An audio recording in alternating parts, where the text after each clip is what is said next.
What is the difference between being punk and being a punk? We are here to talk some punk rock, some music, comics, Punk culture, DIY shit, anything we want to talk about.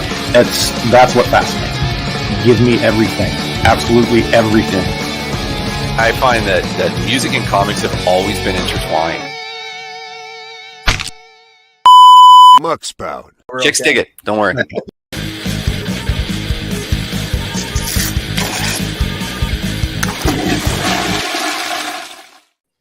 Hey, welcome to Muckspout podcast, episode 12-ish. 72. 72. Doesn't really matter anymore. Ben is over there with me.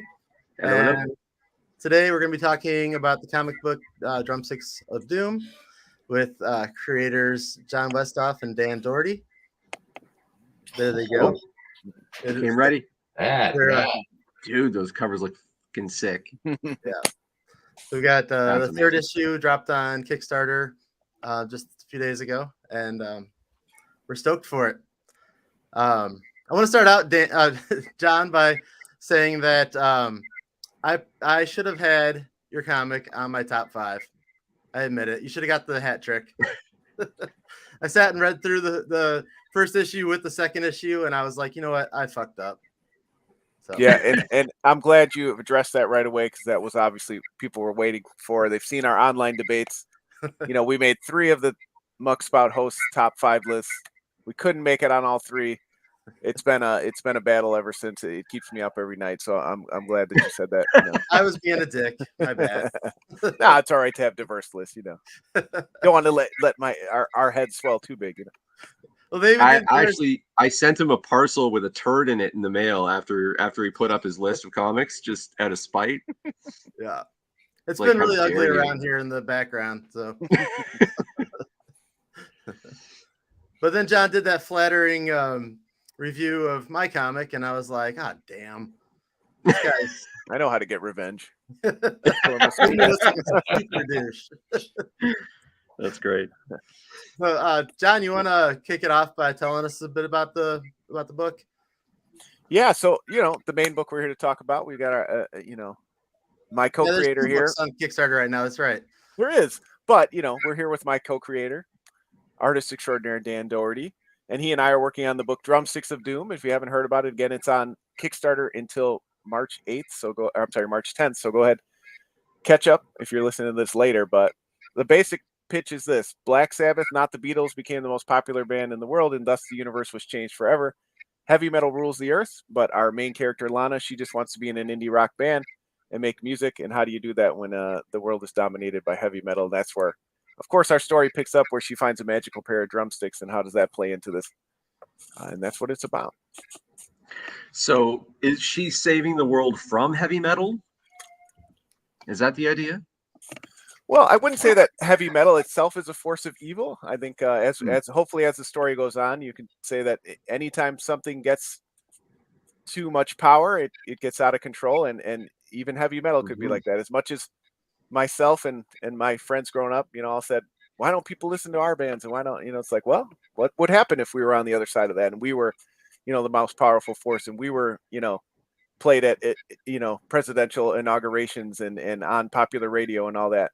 Would we get too full of ourselves? And then of course, when you add in that of course all the things your aunts and uncles and grandparents told you would happen with heavy metal did happen. They summoned demons, and magic happened, and all that stuff that is intertwined with heavy metal. Again, is it the music that's bad, or is it the people involved in it? That's part of what the story's about. I liked how I kind of wish we could summon demons with heavy metal. That would be a cooler world. I liked how that was dropped in the story, because it was like, I don't know, two-thirds, 3/4 of the way through the first issue, and it was just like one line where she mentioned that she wished that the gates to hell hadn't been opened like by Sabbath, and I was like, oh, that's cool. Like, well done. Thanks. Unless it was earlier and I totally missed it. No, it definitely, and honestly, spoiler for people. It definitely, when I first pitched the story to Dan, it was a much more down to earth story. And then I kind of was like, well, let's make it like something bigger and more epic. And I always kind of start there. I always kind of want to do like slice of life type stuff, and then I don't know if people will actually read that, so I'm like, we got to throw some werewolves and we got to have some demons and stuff like that. So the story kind of grew a little bit bigger, and then and I also didn't want to hit people over the head with like, here's an opening, info dump on the story either. Kind of pepper it in. It was well done, because I remember reading through it and I'm like, what the hell is going on here? Like, what is this universe? And then that one sentence dropped in there, and I was like, oh, now I get everything. Nice. So you described Dan as your co-creator. So who was responsible for what aspect of the creation process when it comes to a comic like this? Well, Dan, if you want to take that, I mean, he's 100% responsible for everything. He lets me put my name on it because he feels really bad for me. He was like, you're just sad guy. I see an artist alley all the time begging me to draw a book. Dude, pity will get you very far. Trust me. Yeah, you really are trying to kill his kindness here. No, the only thing I'm responsible for is requesting more demon werewolf fights. I was like, give me another page or two of this, because I really want to like spread out with this little fight scene that happens in issue 1. That's cool. No, I mean, what I think, the only thing I think maybe that I would lend to the initial like impetus of it is that we both have like an affinity for music. So I think John and I have already kind of technically like worked on something together. We had John had a very cool series called Banthology back a while ago. It was like maybe 1971. 1971. I was -9 years old, right? 2014, while you're sitting in the trenches in Nome. 2014, I think, was the first issue. It feels yeah. And I really love that series, and I contributed twice to it. And I think our mutual affinity for playing music and that, like almost in your intro, like how it's talking about how, those don't have to be mutually exclusive, comics and music. I've had, stuff in my comics that was musical, and I've had, definitely a lot of references to rock history, music history, all that kind of stuff. So like, I think maybe that is something that John thought of when he thought to talk to me about it, because I know that we share that. But really, like, he came with a lot of it, in his head, that all I had to do was visually realize it. Like I wouldn't say that the concepts weren't there or that I added something crazy to them. All I've done is gone like, again, like, what if we dialed this to 11, or like, what if this, every now and then when I get a chance to, like, I try to just sneak those moments in. But he's turning in these scripts that are just really fun to draw, and I'm just having a really fun time drawing them. Yeah, and I definitely do work in full script, but Dan is right. He's a working musician like you've been. So I wanted to bring in somebody, with that background who could draw guitars and tech and stuff, and just understands, that. So what Dan, brings is here for those watching. Like I will write in the script, because I try not to, overdo it with the artist. I'm not sitting over their shoulder watching. So I said, Dan, they approach a music shop where they work. I didn't say, draw this sweet logo on the front with this demon head, like he makes up the names of the shops and even the drumsticks, in the very first page. And so he adds a lot to it, and that helps me expand the story. Now we revisited the shop because it was such a cool scene. I was like, oh, we got to go back, and then he drew the character, who owns the shop, and made them so cool that I'm like, oh, they got, now they're playing a bigger part. They're a bigger part of the series. So he doesn't even realize how much, when I see these pages, it makes me go back and rewrite and add and move stuff around. It's already expanded so much of the story, which started with, I think, a 7-page pitch to Dan. And I had ideas, a rough outline for, 8 or 9 issues. And it's changed so much already just collaborating with it, which I love about comics. I think you should leave space for that. That's the best part of comics. It's not a movie where you have to have every scene nailed down. Right. We can play around on the page and issue to issue. That's similar to music. That's, like, talking about the parallels, man. Like, when I was a little kid, like the trade culture when you're a kid, right? Like, because you can't afford to buy all the things that you want. So other kids in your neighborhood, they have shit that you want, and you got shit they want. And so you start trading. two things that we used to do: comics and CDs, and like it was always going in the same hands, you know. So like it's part of the same culture. And then when you're creating that stuff, you know, the dynamic between artist and writer is very similar to the dynamic between like rhythm section and you know, the melody section, you could call it, where they each kind of provide a separate kind of force that's necessary for the whole thing to work. And you have to play off each other, and they improve on each other and that kind of shit. Yeah. I agree with that 100%. Like, I think that helps with creation, having that music background, because you know that it takes the team. You're not like, I'm the singer, I'm a musician who can play 5 instruments, I don't need anyone else. Like, I've always been in a collaborative band, you know. Right. So maybe it does. You will get that from writers too sometimes, where they will write a script so tight that the artist has no input, doesn't have the ability to really even call themselves much of a co-creator. They're just not just an illustrator. I'm an artist too. But no, I write and illustrate, and I appreciate both jobs, and I feel like it's fun to say that I'm both, because like when you get to like take a step and just focus more on the illustration stuff, it doesn't mean that I'm not still trying to be a storyteller. You know, I'm not like I don't think I've fully realized sometimes how much Jon is manipulating his scripts based on what has been turned in. but I will say that I always think about like, how can I add another layer to his stuff that isn't interfering with what he wrote? You know, it's just adding. It's just, you know, you're being a complimentary player, like in a band. I mean, I had rehearsal earlier today. I don't want my opinion to be the only one in the room, because I'm sick of mine. I've thought of mine so much that I'm just like, I'm definitely done with my opinion. Give me someone else's. I'd love to hear it. Oh yeah, and you know, like that's the best thing about doing co-creation of any kind, whether it's music, comics, whatever it is like when someone goes, yeah, I decided to add this little thing here, you're like, we should do something with that. Like, that shouldn't be just a panel there. We should turn that into something cool.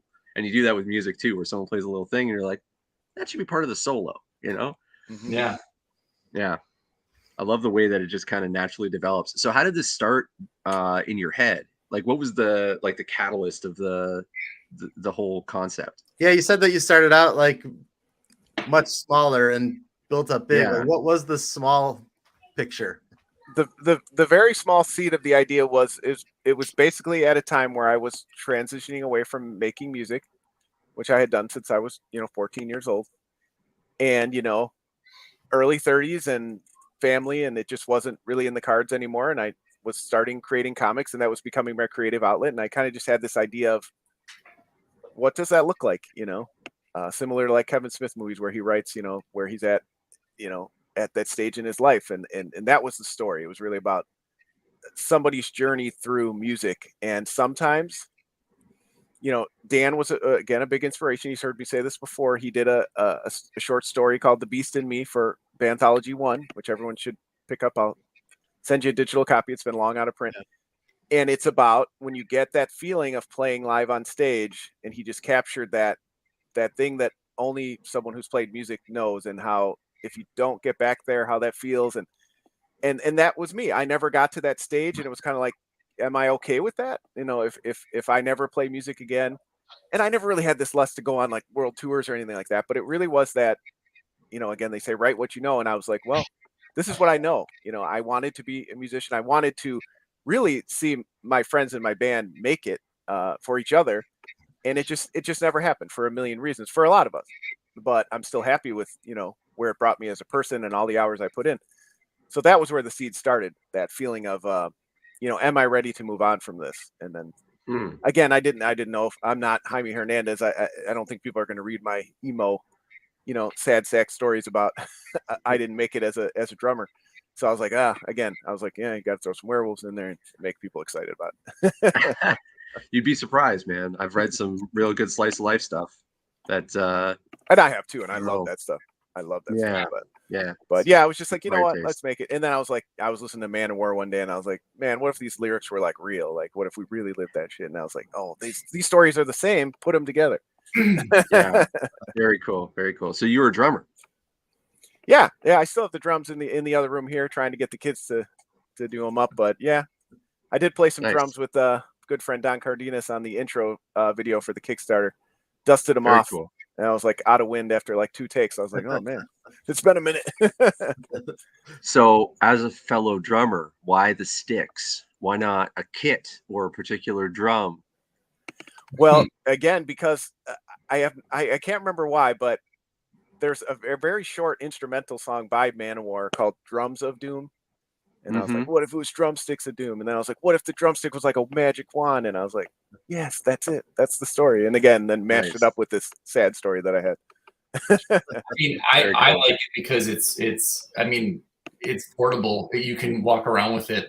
Right. I mean, the drummer's lament is always, when they got to load it. I was just gonna say, it's always no, I'm magic. I just need a roadie for my magic. I mean, maybe we'll do a sequel like Kick Drum of Doom, and the guy's like totally pissed off. He's like, "Why do I play a double kit? Why did I bring my double pedal?" These douchebags in my band don't help me out. We always have a policy in the band, like like G.I. Joe. We all go home or no one goes home. It's like you grab a bag, like a drum bag, and you walk to that van because that poor bastard's got to lug this whole kit. All I got is like an amp and maybe 2 guitars. You're a good band. Yeah, I mean, as a drummer, that's how you find a good band, is you find guys that will help you load out when you're done. I'll tell you, and man. That reflects in the music, man. There's no denying it. My If drummer. I gotta lug my own kit, we ain't friends. Yeah. My drummer has been around for 5 years, and I like to think part of it is because we help him out. It's at least part. It's got to be a percentage at least of the factor. And I tried to help him out over the year too. I started with the 8-piece, ridiculous heavy metal set, and then pared it down to the 4-piece, by the end. So I'm acknowledging that I was a little obnoxious there for a while. That's funny. So Dan, you play music as well. Are you in a band? Yeah, I play in a 4-piece band under my name because I'm really tired of band names. I've been through enough of them, and we do original. More like rock or singer-songwriter kind of music, but cool. Definitely like more up-tempo, upbeat. I really like writing songs. Like it's always been my favorite part about music is like the songwriting process. And in this area, there's just a stupid amount of great talented musicians that are all cool and do it because they love it. And I've been really lucky to not only be a part of the community, but to have like the guys that I play with and that we make a real effort on it because we're all, 3 out of the 4 of us are parents and in relationships and stuff. And it's hard to do all this stuff when I'm 42, it's like, it's not easy to continue to do this unless you really want to do it. I'm honestly like, I always treat every practice like it's its last, cause you never know. Like it's one guy has I got to go work some other job now, and all of a sudden you're like, well, what do we do now? So how long has your band been together? This current incarnation since about 2018, 2019, maybe like that, something like that. And good amount of time. Yeah, my bass player and I we've been best friends for a long time. We've been playing since 2009 together. So he and wow. Yeah, like we've never not any band I've played in over that time, he's always been with me. It's like non-negotiable. I'm like, Anthony and I are like this. So that's the one thing I will say. Like if anything else happened, I know that, like every guy in the band really loves to be there. But Anthony and I seem to be like impossible to extricate from each other. I got a ride or die bass player too, actually. His name's Matt. Went to high school with him. Charlie's brother, Eric knows Charlie. So he and I've been playing. We've known each other since we were 14. We used to jam together for years when he played guitar and refused to touch a bass guitar, and now he plays bass like kind of exclusively. And it's like, even if we're not in a band together, like every 2-3 months we're like, you want to jam? Like, we got to do it. Nice. Yeah. That was most of my bands too. It was all high school buddies, and that's music to me. That's how you have those memories with your ride or dies. But really the reason I'm glad you mentioned being sick of band names, Dan, because I wanted to talk to you guys about that today. Dan and I are in a band right now. This is our band. All right.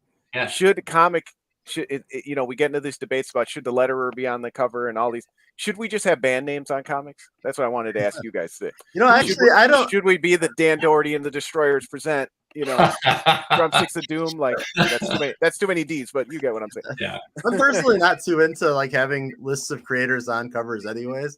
I like the covers to kind of speak for the story, and then there's a credits page right on the other side. So I mean, it maybe it's different if I was having like if I was putting out huge bucks for Jim Lee or somebody like, but. Well, that's easy for you to say. You're the only one in the thing. You don't need a band name. You're just, you're Muckspout. You're Eric. Yeah. No, I mean, you did have co-creators. Yeah, I had some people. I had a couple stories penciled by the people, but right. Yeah. But then again, I say that, but I think my name was on the cover. So, oops. I think that's fucking brilliant, dude. Yeah, like I'm a drummer, so I kind of accepted that like it's never gonna be Ben Cook and the everybody else's. Like, no way in hell. They're coming to see the band, and I just happen to be at the back, Yeah. So I feel yeah, I feel you. But writing a comic is a totally different experience. Like I'm kind of front and center for that, so that makes me a little uncomfortable. Having a band name so I can defer responsibility is kind of great. And then if it sucks, I can be like, well, there's all these people over here. Like, I'm not in that band anymore. In my experience, when a book sucks, you just blame the editor. Yeah. Not me personally, but I've seen a lot of that. Yeah, it's a great idea. Well, I'm the editor too. Damn. The Parker to the Elvis of the group. Is it just like you can all lump on the problems when it's Colonel Parker's problem, but when it's successful, it's Elvis? Yep. Exactly. Yeah, I mean, I like that. Or the sound guy. You can blame the sound guy. How many people will we have in this band at this point? This is getting out of hand. That's why we need the band name. No. Yeah. Yeah, that's funny. So Drumsticks of Doom is number 3 is now on Kickstarter, but it's not just that, right? It is not. I mean, I do appreciate you mentioned that. I don't want to feel like our other books from Part-Time Comics are taking a back seat, but yeah, Depowered is our other miniseries that's now on to issue 2. So it's kind of cool to have 2 miniseries in full swing at this point. Started back making comics in 2019-ish, right before bad things happened, and wasn't sure where things would go. And Dan and I had talked about working on this project, and we tried to pitch it, and it took a while. So now Depowered was the same thing. Now they're both in full swing, but that's basically a group of superheroes 20 years ago got powers. They lost them 10 years ago. And like us at comic conventions, now they go around, kind of selling their life stories or prints of themselves and things like that, just kind of trying to make their way post powers. What would that look like in a real world? And it stars Dax, who's, the lowest of the low. He didn't have the greatest powers when he was a superhero, and he kind of resented that. And now he's kind of become a bitter old man at these superhero conventions, selling his tell-all book, which rubs a lot of the superheroes the wrong way, or the ex-superheroes. I love that idea. That's I cool. love that there's like a B list of people that used to have powers, and now they're just like, standing outside the Oscars going, I could have won that. No one watched my movie, but I could have won that. Exactly. And that's really what it's about. Like Dax never seeing that he got a gift and it was taken away, and appreciating that he's just kind of a bitter asshole drunk. Yeah. Is there like a hopeful note to drive the story forward, or is it just kind of just a hate piece? No. I definitely. Issue 2 is kind of the low point for him, and then of course, we got to have he was kind of a semi superhero before, and he's got to have some sort of a redemption arc, right? But for sure, it's only a 3-issue series, so I don't want to give too much away. But yeah, it definitely. Ask that. He does run into the A-listers and kind of says, you know what, you were a dick back then, so let's let's have it out now. How about Drumsticks? Cool. How many issues is Drumsticks? So right now it's planned to be a 4-issue arc. It was originally 3, and again, credit to Dan. We had he agreed to spread it out a little bit. We needed more room in the story after those first 2. So it's going to be a 4-issue first arc, and then we'll see where it goes. I have it semi-plotted out through 3 arcs of about 9 to 10 issues. So kind of a maxi series. Not wanting to hold Dan hostage too long, and also not wanting to press my luck too long. You know how it goes in indie comics. You don't want to do anything too long, and then you don't get to see the end. So this arc has a definitive end, but if it continues to do well as it has through 2 issues now, there's definitely more story to be told in this universe. Very cool. So this first arc feels just sort of like I wouldn't say just like a getting to know you, but you're just introducing so many cool characters and elements, and there's a lot of questions that are asked that I'm sure some will be answered, but like most stuff these days, it's like you don't want to just cram everything into 3 issues and be like, well, here's all the things that happen, but with no flair or storytelling knack at all. So I say that, and that's exactly what I did several years ago. I was like, I'm never going to finish this fucking series. I've had it in my head for 7 years. I just got to do it. And that's why there was like a ton in that first issue. And that was okay. I think, I kind of wanted to tell a full story there just to see where it went. And then this 4-issue arc will be similar. It will tell a satisfying story, I hope. But yes, there's definitely lots of seeds. Because I want to tell more stories. And I want to do the 10 issues. I mean, everyone listening, just keep us going. Timothy Fling says, welcome, Tim. Drumsticks of Doom. Yeah. Thanks for joining us. Tim, also a fellow musician. Oh, nice. Nice. I'm always the only non-musician around. You're music adjacent. You're a musician. But yeah, you might as well be a musician. I mean, come on. That's why I do what I do, because I wanted to get involved in music. And I'm barely. I'm not just being, self-deprecating. Even after 15, 20 years of playing, I'm definitely not on the level of, Ben or some of these other awesome drummers that I meet. But I'm serviceable. Well, drums is it's a tough gig, man. Like you have to have thick ass skin to be a drummer, because it's one of the instruments that people don't understand very well. Yeah, that's how I feel about comic art. Like when I write a script and then someone hands me a page, I'm like, I don't know how you did that, but it's perfect. A lot of people treat kind of drums that way in a band, where it's absolutely essential, but unless you learn how to play the drums or you have an appreciation for that aspect of things, it's a little it's like another language. Yeah. And then there tend to be a lot of crazy drummers. Like we get pigeonholed, there's a million drummer jokes. Mm-hmm. Not for no reason. My favorite is what do you call a drummer who just broke up with his girlfriend? Homeless. Oh God. Yeah. Wow. Kind of true. We tend to attract some erratic personalities, and there tend to be a fair amount of revolving doors going on with drummers, but the drummers that are good are constantly busy. Mm-hmm. And it's a hypercritical kind of business. For me, I have 2 natural siblings, 1 adopted sibling, 3 step siblings. I grew up in a house with 9 other people.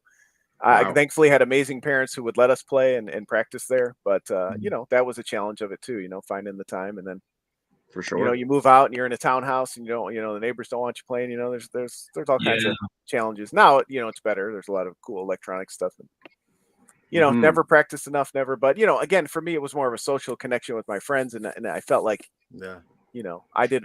My wife says there's millions of people who can't even play drums, and you're so hard on yourself about it. But I definitely could have worked a little harder, because definitely the other guys in the band were way ahead of me. I'm grateful that they let me tag along. Well, it's such a physical instrument too. I mean, not to say that other instruments aren't, but I feel like it's using so much more of your body than, like when I play guitar, I just have to worry about, are my hands dexterous enough, and is everything feeling okay up here? But like it doesn't demand as much from your total body as like drums does. It's just, we have a drummer coming on our show next week that I've known for a long time, but he like literally has to get on stage and like take off his pants and sit in his boxers because it's so hot and he sweats so much during it. Like, dude, in my last rehearsal space, a year and a half-ish ago, we turned it into a studio so that we could bring other bands in and record them and stuff. But because we were doing that, we wanted to treat the walls and like kind of give it a look that would kind of, present well with cameras. So we covered it with all this like silvery fabric that a buddy of mine ended up receiving, and it's like space age insulation. And so the room was just it was like 5 degrees hotter than everywhere else in the building. Oh, And it was like playing drums in a sauna. oh God. But Wow. dude, like this is the reason why I know drums is for me. Cause like I would finish like 20 minutes of playing in this environment and I'd just be like, whoa, yeah, let's go outside and cool off and let's come back and do it again. Like I'm crazy. Yeah, that's It nuts. just worked I mean, for me. I've been in studios before where it was like sort of a smaller space, and they had an issue where like when they would go to record, they'd have to turn off the air because they didn't want to hear it in the Oh yeah, recording. I've done that. And so we would try to do these sessions during the colder months, because we were gonna heat up the room with our own bodies. But like we did like a decent amount of this one album in the summer, and the poor drummer was just like, at one point he was wearing like one of those like the workout t-shirts, like just like the thinnest ones where it's just like straps here and then just like something of a shirt at the bottom, and was just like drenched in sweat. And I felt so bad for him, but it worked, got the take. I'm glad you bet. I'm going to add that to the book too, because I'm always looking for those little like music stories I was telling you about that people wouldn't understand if they haven't done music. And I remember practicing in practice spaces without, air conditioning and recording. Yeah, when you can't have the sound blowing in the background. Yeah, that's fun. Yeah. I have that. I do video production for a living, and so like when we set up and we get it mic'd up and everything, like I have to kill the AC at my studio at work, and so usually I'll run the AC like on the highest for a while beforehand. Get it nice Try and to- Cold. Yeah. I'll get a refrigerator for a while, and then nice. That's smart.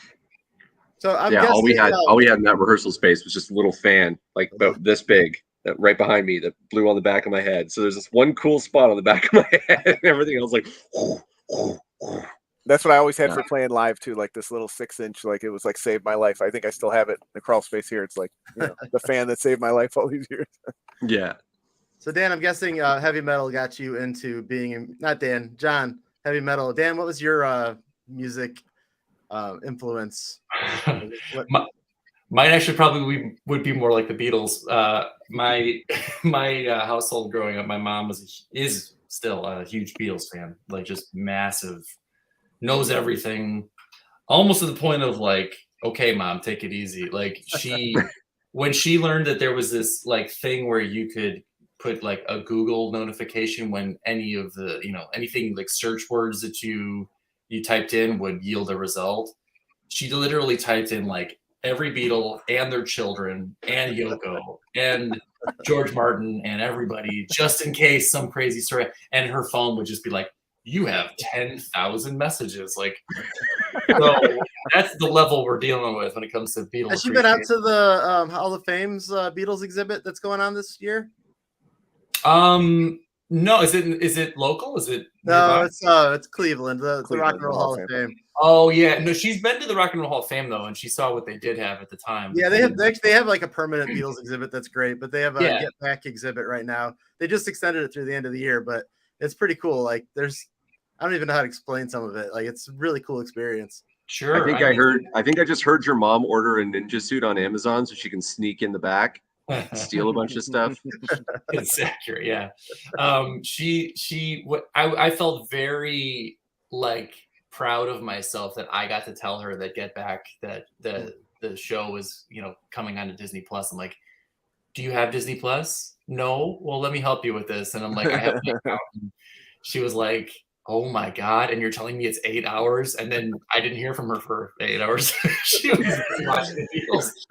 So yeah, like that, and like David Bowie. Like I'm a big like 60s and 70s rock guy. And then like I grew up in the 90s, so I think alternative was a big, like at the same time I was first buying music, it was like Nirvana, Pearl Jam, Soundgarden, Alice in Chains, and all that. So right. Definitely was another informative period of time for me. The Crow soundtrack, though, that was my first CD I ever bought, so it was a little bit heavy. Damn, that's a good one. My first CD was Ace of Base.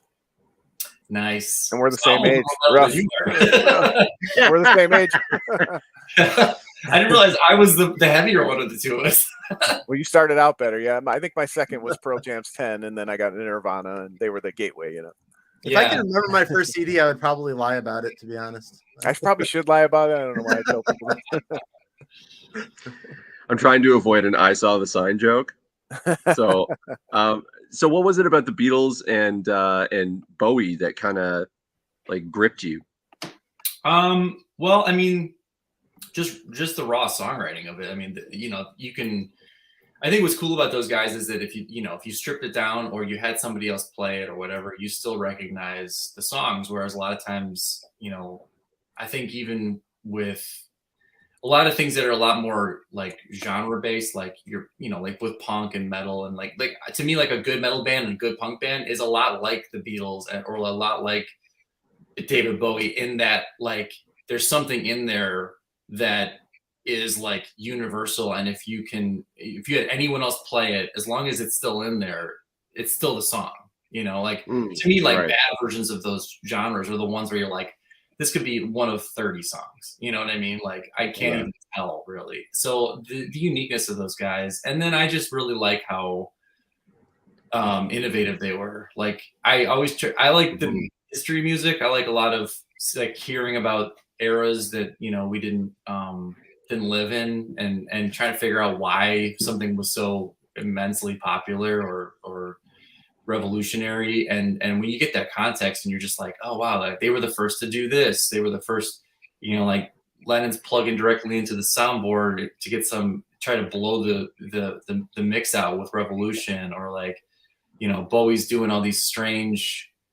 I mean, I found out like Bowie was actually part of like one of those like songwriting houses that were just like churning out songs, and that's how he got his chops. And then he went and did his stuff, but he still was like trying to sell songs that ended up being Bowie songs to famous people. Like "Life on Mars," I think was supposed to be a Frank Sinatra song, and Frank Sinatra's like, "Are you kidding? No, this is insane."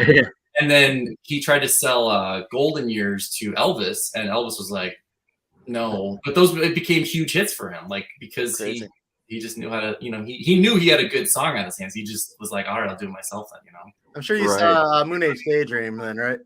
Oh yeah, I saw it in IMAX. I was like, yeah, me too. That was great. Out on this. Oh, it was awesome.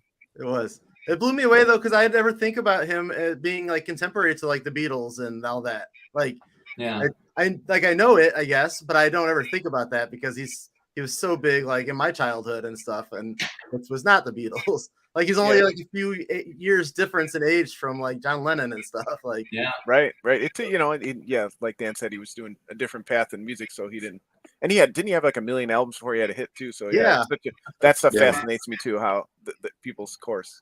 He really I sometimes people like say like I'm not a David Bowie fan, and I go, well, if you like 10 songs by an act, you probably like them. You just don't realize it. And then I started listing off his catalog, and by the end of it, they're like, oh yeah, I am a David Bowie fan. I'm like, yeah. And then, and to one last point, like I had to tell my friends this because we're actually going to do a cover set of David Bowie in April. And I was like, did you know that Fame was co-written by John Lennon with Bowie? Yeah. So I was wow. Yeah, I busted out the liner notes. I'm like, look, his name's right on there. And I think he does the descending fame. I think that's John Lennon. But I'm not sure about that. Don't quote me. Where are you doing that set? April 29th at Chicago Street Pub. We're calling it a halfway to Halloween show. So like it's like there's that place is known for original music, but every now and then like these bands that are original bands will do like a special night of like where they become a band. So we actually did love stuff like that, man. Oh, me too. We did one last Halloween. We were the Red Hot Chili Peppers last Halloween, and then people loved it. So we were like, okay, let's do something else. And like David Bowie, that'd be fun. Don't leave out the best part. You lliterally were the Red Hot Chili. He was a shirtless Anthony running through the crowd, living his youthful days. That's amazing. Terribly drawn fake tattoos on me. It was great.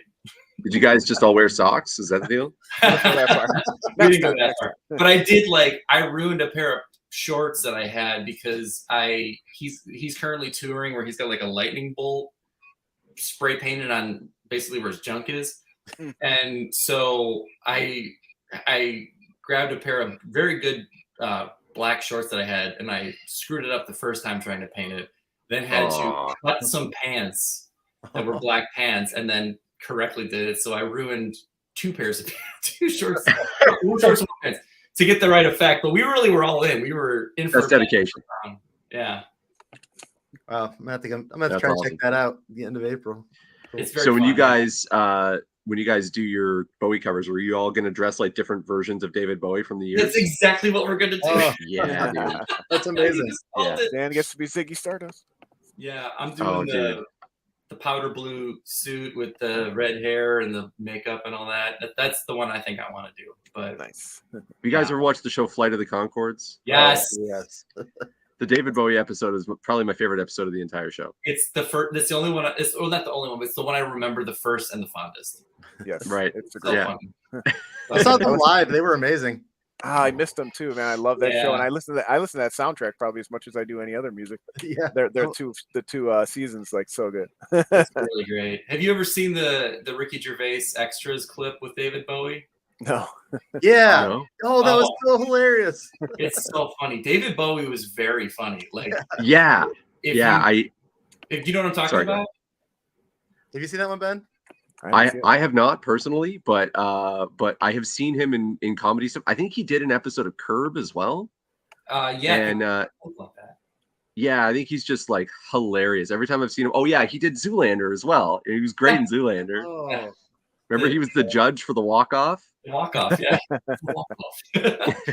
Yeah, he was amazing. And he if you get a chance, look up David Bowie, Ricky Gervais extras, and he improvises a song that makes fun of Ricky Gervais, and it's hilarious. he's like right there, like he's just he's just playing this song like while he's trying to have his scene, and it's hilarious. That's awesome. It's about being like a fat little sad man and stuff. Yeah, he's like, bloody little fat man blows his brains out. And he's like, no, that's not quite good enough. He kills his stupid head off. Oh, that's great. Yeah. Imagine being Ricky Gervais that night, though, when you go home for dinner and you're just like, David Bowie wrote an insult song about me. Oh, Like, It doesn't get better than that. it should be at the top of peaked. his resume. I mean, above Oh, The for sure. Office and everything else, it should be, I got made fun of by David Bowie. Yeah. So, John, what was your major influences other than Ace of Base? Well, it's definitely Ace of Base. Then Ace of Base. Spice Girls. No, I didn't get. Okay. That's a joke. Okay, I'll own Ace of Base. No, we are open and inclusive here on the Muckspout podcast. You can like whatever you like. We will make fun of you privately. Yes. I bought a Paula Abdul CD way more recently than I'd like to admit. So Wow. I was listening to Laura Branigan's Gloria earlier on to Way to Get Pizza. I like a lot of pop music and stuff, but my gateway really was the grunge era. Nirvana was like my first band, and Pearl Jam and Soundgarden, Alice in Chains, all those bands. But really, it was Nirvana, and then it was. Thankfully, I have an older brother. It's a huge influence on me. He finds music long before me. I had some really close friends who were big into metal, and they had older brothers into Ozzy Osbourne and Black Sabbath and Metallica and Megadeth. And really, my gateway to heavy metal was Megadeth. Really, I had some buddies who were really into them. Yeah.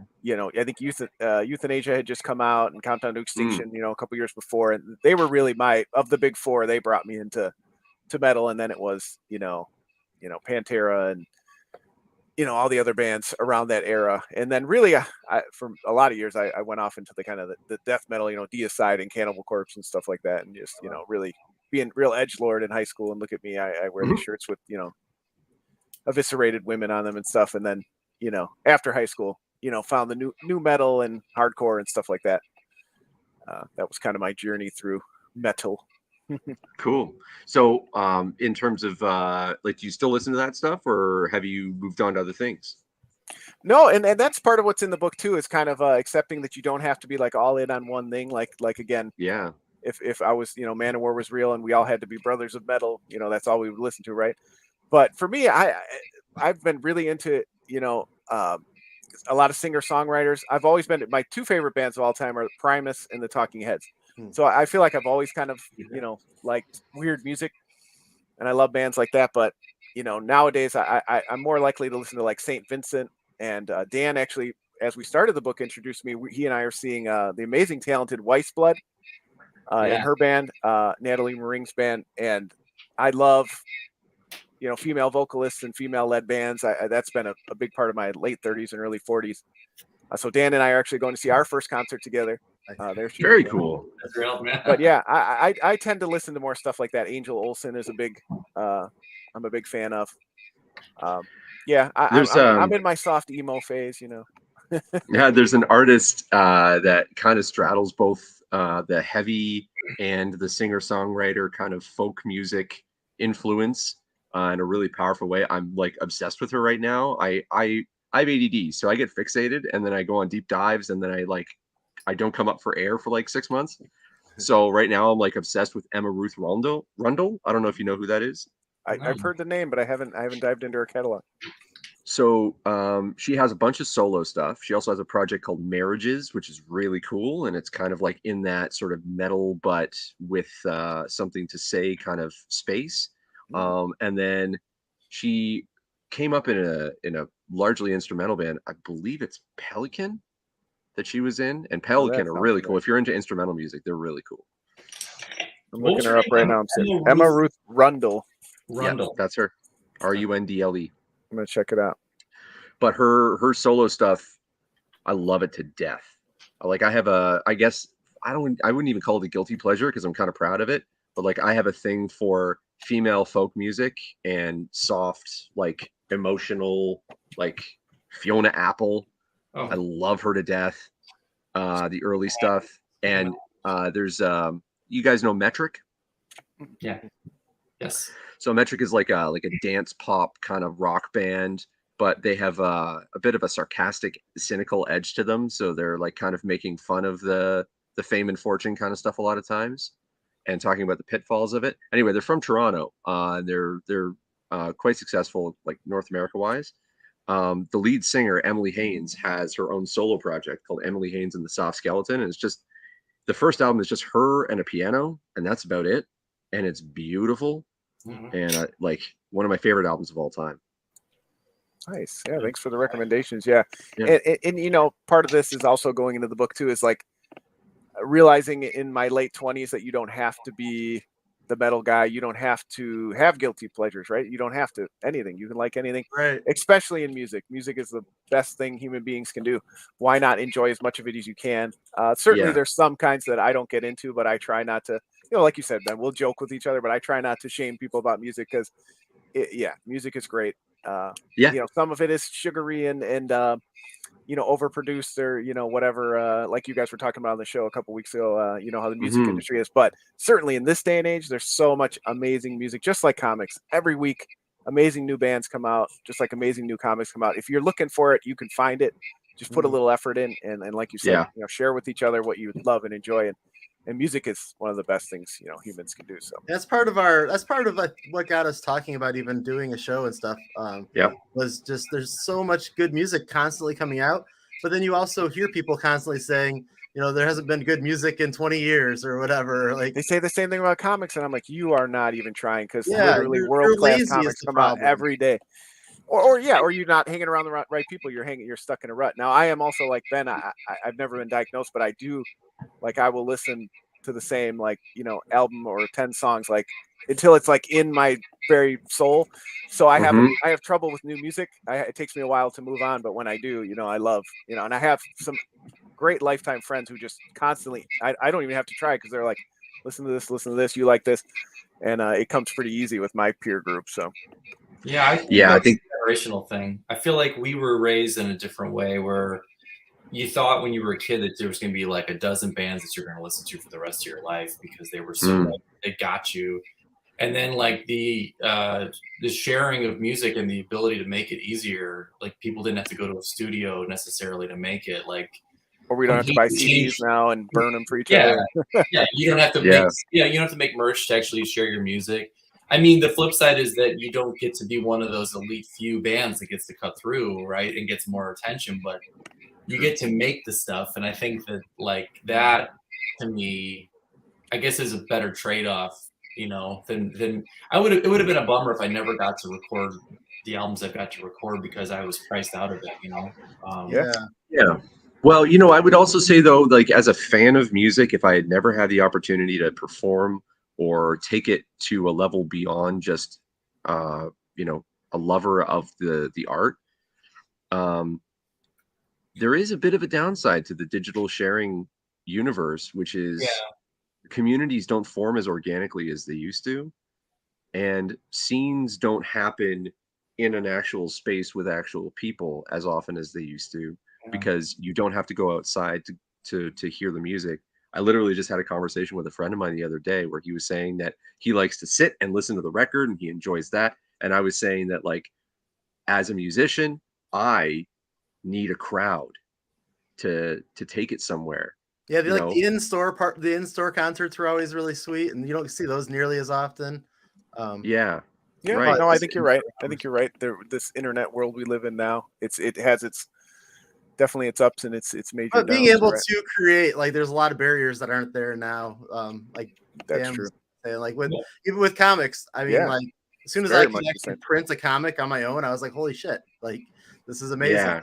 It is amazing. It is. I would do it whether I was making and then money you find your community through that. I've met so many people at conventions from out of town that I met online and come in or go to Heroes in South Carolina and then, you know, meet or North Carolina and meet with them there.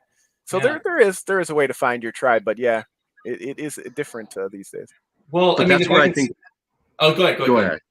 I was going to say. All right, Ben, you do it. Jeez, I'll follow you up. I got something to say. I'll wait. Okay, I'll make this super quick. I was just going to say, I think one of the next evolutions, just, you know, let's be honest, comics and music do have a lot in common. Even if, like, I think the fans are the same people. I think the makers of it are the same people. I really think comic conventions and music, they gotta have a marriage. They got to come together. Yeah, I mean, that's why we're doing music comics. You know, we're trying to. I would love to do a music shop with comics in it. You know. Dude, and there's bands based on comic book characters. Like, there's a band here in Canada called the Cybertronic Spree, and they legitimately have outfits that look like the Transformers, and they play Transformers songs. They're really good too. They're wild. There's a little band called Soft Cult, and they did a tribute to Uzumaki by Junji Ito. So there is a lot. There's always out there, you know. Right. Go ahead, you're gonna say, Dan.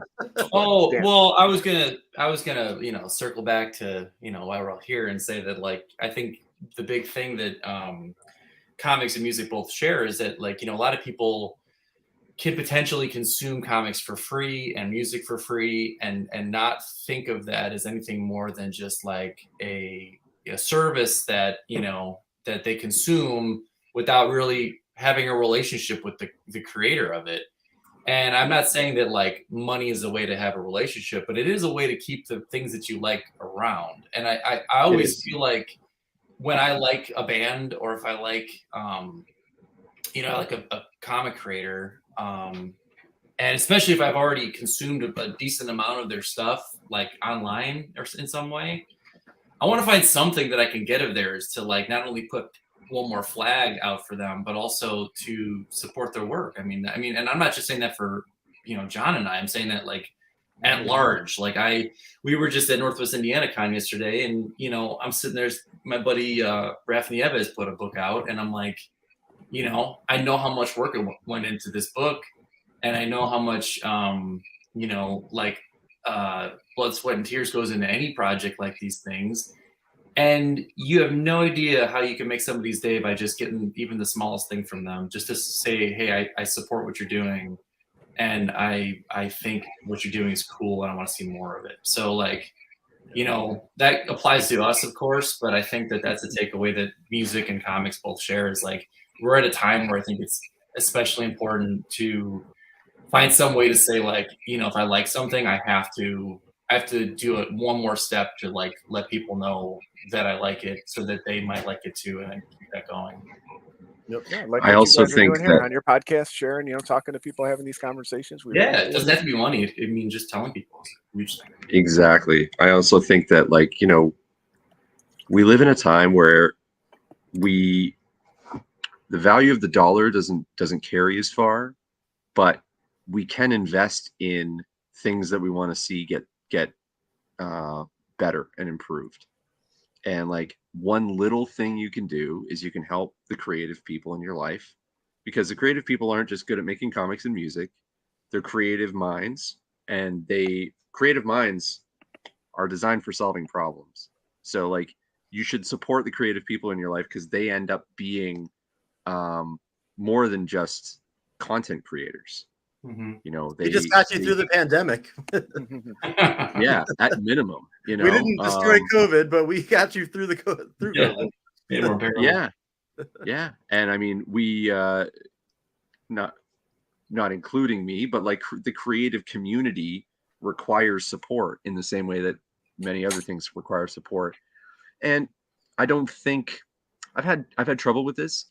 I'm not sure if we should expect something from the social system in terms of support, but I think at the very least we should, as humans, support the arts if we want to enjoy them as much as we've been privileged to do. Like this is an amazing period for creative development, like in human history. The amount of shit we can do.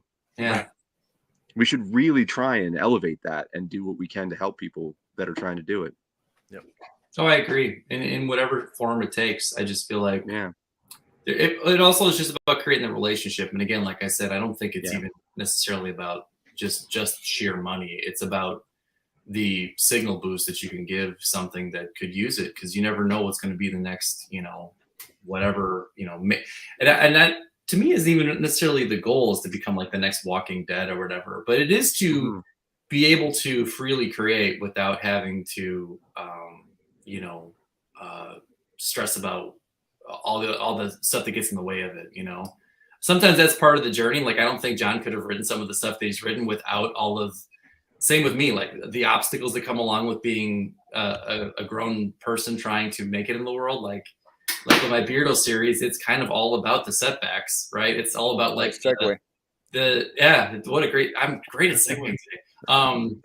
It's a lot about like all the adversity that gets in the way of like what you want to do versus what you have to do, and I've come to try to celebrate that, but at the same time, it's like I said, like I have a whole shelf here of just stuff that is people's work that I love, and I want them, to know that I have it. And it just, to me, that's my little way of saying like, like I saw what you did and I liked it.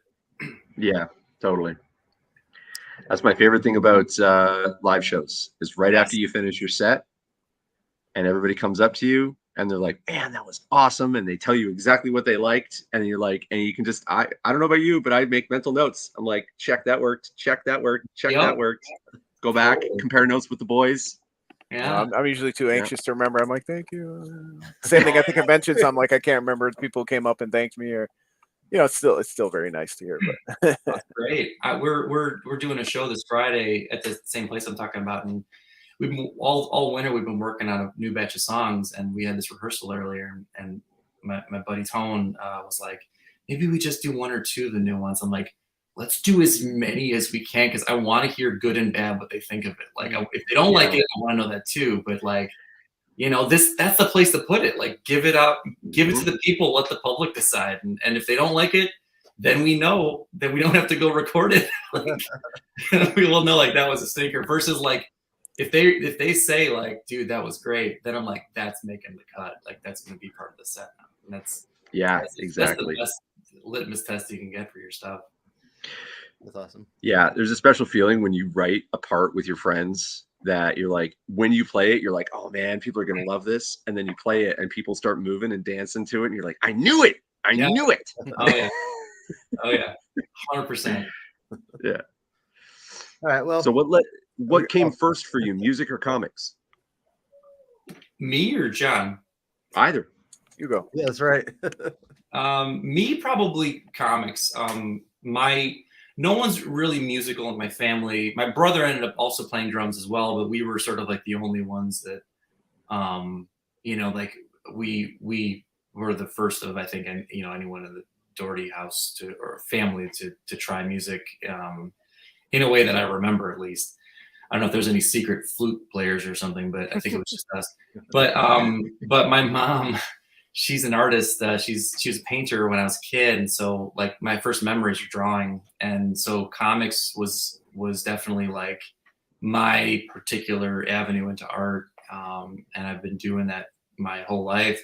I didn't start playing music until I was like 13, and again, it was around the Pearl Jam, Nirvana, Soundgarden, all that good stuff.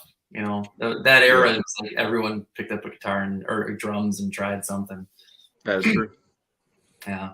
Yeah, I feel like I was into music, in my pre-teen days, but it was comics. About 11 years old, my grandma took me to a shop by the cleaning company that she worked at, was nearby, and got Amazing Spider-Man 332 with Venom jumping it Nice. right off the cover, and I was hooked since then. And she would take me, or my mom would take me. McFarlane run. Yeah. That's no, that was Larson, but yeah, then I went backwards to the my bad. McFarlane right before it. It was just as they had transitioned, and that one grabbed me. And but then shortly after, and I had some music, but then I was about 14 when I picked up a bass, and then music really hit around those teen years. Yeah, I didn't start playing drums until I was 15, just because my brother had a set. We had 2 bass players in our band. We didn't have a drummer. I was like, well, I guess I'll play drums. I have a drum set, and that was how I started playing drums. Just like when I started writing, I was like, well, I don't know, this artist, you want to work with me? Somebody, answered the call, and I was like, I guess I'll be the writer. Very cool. What about you, Eric? What was it for you first, comics or music?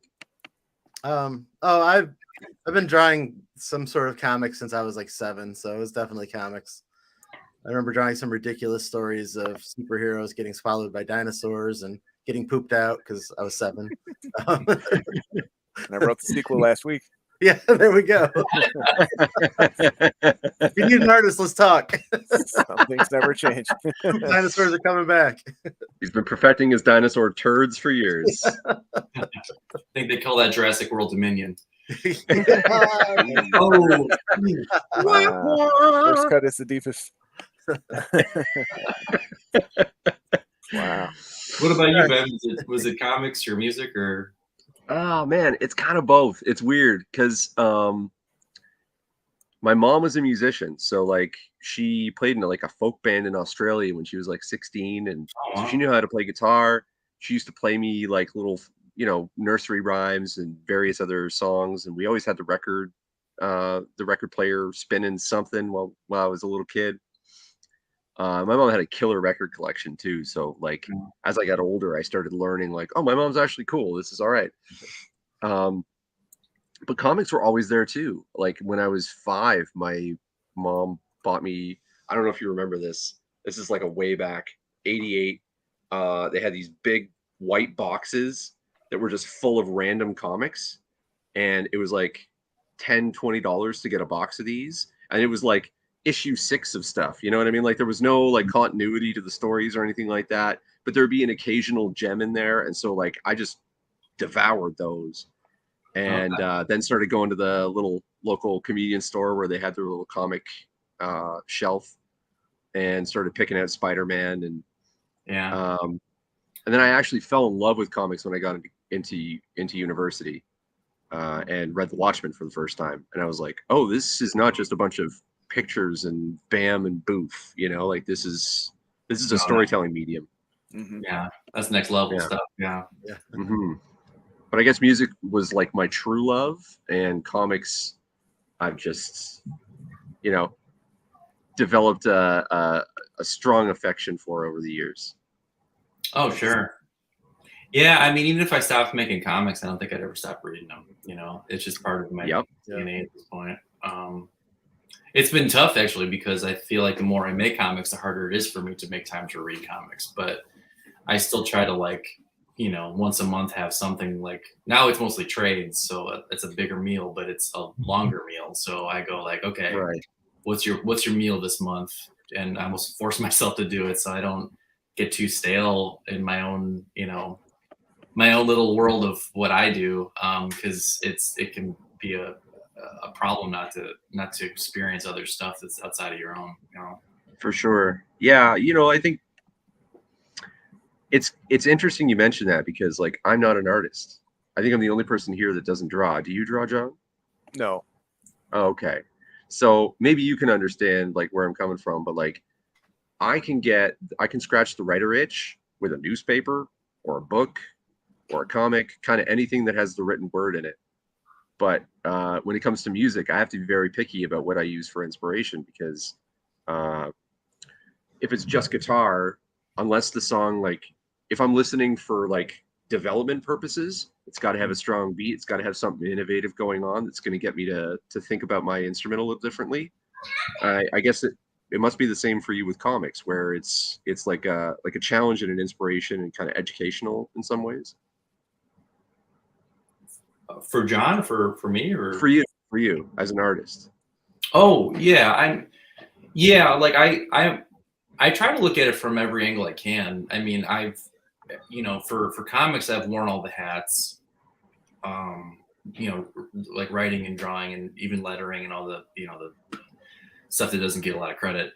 And I'm always trying to find like stuff that's it levels up or changes how I think about comics. I teach a graphic novel class at a college, and oh, cool. And it's getting kind of weird now, because like I've been teaching on and off for like almost 10 years, and things have changed in 10 years, and now some of the students coming in are a lot more sophisticated out the gate than the students that I would see in classes 10 years ago, where they didn't have access to the same tools and they didn't come up in the same culture. So like I've got students now who are like, I'm actually trying to play catch up with some of the stuff they're doing, because I'm like, wow, wait, where'd you find that? Like, oh yeah, I made it in SketchUp. And I'm like, what? And they're like mocking up little rooms and just turning them around and stuff. And I'm like, well, I know how to do that traditionally with these three giant ruler. And it definitely humbles you and makes you feel your age a bit. But it also is kind of, like I miss being. I think that's one thing the pandemic kind of took away from a lot of us, was the ability to be around other creatives for a while. And so I love when I get those chances to be in a room with anyone who's trying to make anything, because you'll always learn something. Yep. Yeah, for sure. So, favorite comics, everybody here, like in terms of like the ones that like you always will pick up an issue if you see an opportunity. Drumsticks of Doom. Hell yeah. Good night, everybody. Well done. I teed that up. You did really well. We did it. My favorite all-time series is Sleeper from Wildstorm. Fear Agent is another one, but my other favorite long-running series, Hellboy, BPRD. I pick up most or all of those. Those are the ones of the ongoing. But there's certainly a ton of other creators I follow a lot. Like I get pretty much everything Jeff Lemire, everything Ed Brubaker, everything Tyler Crook. Sam Keith is my favorite creator of all time. Oh, yeah. I buy everything he does, but those are some that I enjoy. Yeah, I'm looking over at my shelf here, and it's largely populated by Ed Brubaker and Sean Phillips. I mean, I've got like Bill, Cruel Summer, the current stuff they're doing with Reckless. It's just unreal. They just hit a home run every time. Criminal stuff. Yeah, it's just what a team. Like honestly, if anyone deserves a band name, it's those two, because that's what I'm saying. I think that might have been where the conversation started with some buddies. Like, they are a team. They are inseparable. I mean, I know Brubaker works with other amazing. He does amazing. I just work with a world class artist, and that'll make me look better. I'm sure that helps, but yeah, him and Phillips, man, something about them. Something magical. Yeah, I mean, and the fact that they've been able to actually work together for so long, like I think that's. A lot of these creative teams that the classics, right? Like sometimes it actually wasn't a very long period of time that they worked together. And then either because of contracts or just not being able to tolerate each other, like there's so many reasons why they just don't continue. So, I mean, I pray that those guys get along for the rest of their lives because I'll pick up anything that those two guys make. Yeah, a lot of stuff John said I would agree with. I'd add maybe as far as other kinds of comics, like I've been a sucker for like Calvin and Hobbes and Bloom. Oh, Calvin and Hobbes is the best. Yeah, that was what got me like to really appreciate comics and storytelling was the very simple like comic strips of the 80s. And they're not simple really, but they just they're so wonderfully crafted that they become easy to read, even though they're, you know, you try doing it, it's really hard to make something that's succinct. The Spaceman Spiff stuff, I was always like, how do you condense this much lore into like a single, you know, like 4 frames? Like, it's wild, man.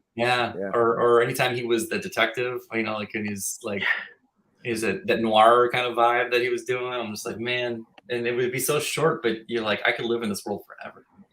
So good. Yeah, some of the best. What about you, Eric? I'm a huge fan of Jeff Smith, the Bone stuff or Razzle. Anything he's done, even the Shazam book that he put out with DC. Like, anytime he comes up with anything, I pretty much snag it. And it's been like that since like what, 93 or whatever. Like, he's one. He doesn't do enough, but sometimes that's good enough. Whatever you get. Right. Well, then I end up buying it like 4 times because he puts it out in color, or this one's black and white and hardcover. So he's getting my money still. That's true. Yeah, I got the giant. I don't know. I didn't get the color. It is everything, but it is like that's insane. That's everything. Yeah, it's supposed to be. But it's not color, and I think he did a color version of it. Yeah, there's a color one. I have the color hardcover. It was like I missed it. or whatever, but it's amazing. I missed it. It's a little hard to find now. Yeah. Nuts. Bone's one that I've never read, but I've never heard anyone be like, eh. They're always like, yeah, read it. And that's one of those ones where you just know it's going to be there. So I haven't rushed to read it either, but I know I would love it if I read it. But I mean, just for the cartooning alone, his storytelling's great, but just the sheer cartooning style and like how fluid he is and consistently great he is in it. It is really technically just impressive. And again, like deceptively, it looks simple, but it's really complex, you know? Yeah. There's a lot of mythology in there, and like he's got a really rich world. Yeah, that's great. And some hilarious characters and some scary characters. Like he's got a little bit of everything in there. Yeah. Well, and I hate to cut off this lovely conversation, but I think my children are about to come in and murder me. I can't believe you can't hear them. We've run beyond. I have to go see which movie trailers I missed. So that's true. The Flash already is out there, but you can find it now. It's online. Awesome. It's all right. Everybody else missed out on our podcast, so it's their loss. There's we'll give up Dad. All right, he's coming back. All right, bud. I'll be right there. There goes my hat.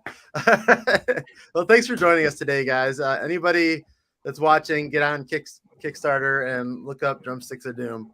Yep, you can just search on Kickstarter. We're also I'm Part-Time Comics with an X on all social media. Dan, you are what on social media? At Beardo Comics on Instagram. I'm not even really on Twitter anymore. I haven't been for a long time, but at Beardo Comics, or look up beardocomics.com for my website. It's got a whole bunch of stuff on there. Dan and I are those amazing creators that don't use their real name, so it makes it complicated to find us on the internet. So I'm sure Dan, you're probably doing C2E2, right? John, are you doing C2E2? I'll be walking around with you, Eric. All right, cool. I'm a scrub as usual. I gotta stop by and pick up a Beardo book from Dan. So it's only 6 volumes, just a couple. Right. Well, thanks for joining us, guys. This was a blast. Yeah, thank you, and so sorry for all the schedule changes. We appreciate the accommodation. No, it's all good. It was all worth it in the end. Thanks for talking to us. Yeah, this is great. No problem. Take it easy, guys. See you guys. Hey, you made it through an entire episode. Good for you. If you're looking for more, give the rest of the channel a look, and be sure to subscribe so you don't miss an episode. We'll catch you fuckers next time. Later.